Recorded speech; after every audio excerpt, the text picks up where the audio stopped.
More than 30 law enforcement officers being honored for their heroism. And the heroes are some who have died in the line of duty and others who survived to tell their stories. New at 6, Birsha Ledme brings us the memories of one brave officer from Clark County.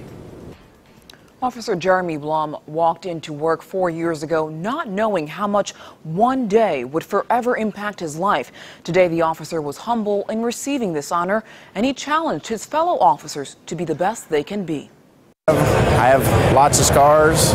German Township Officer Jerry Blum is being honored for his courage and the scars that resulted from it. It's been 4 years since he was shot in the line of duty.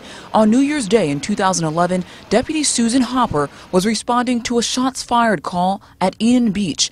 Deputy Hopper was shot point blank and died. A standoff with the suspect began. Officer Blum responded to the scene. That's when a shootout began. He was hit and the suspect was eventually killed.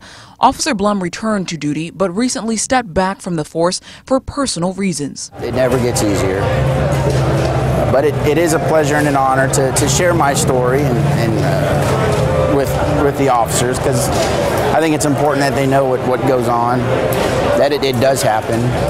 You know, it doesn't just happen in big towns and big cities. It happens in rural, small town America, and that we always need to be prepared for when it happens. I don't think that it's a matter of if it happens. I think it's when it happens. It's a message that the officer hopes his fellow brothers and sisters hear, because he wants them to be trained and ready for whatever may come.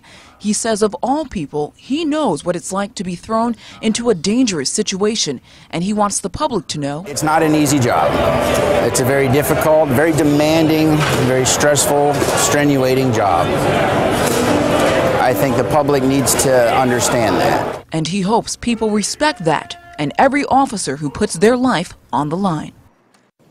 The officer says the real hero here is Deputy Susan Hopper. He hopes to continue telling her story to the public and keeping her memory alive. Birsha Ledme, 2 News, working for you.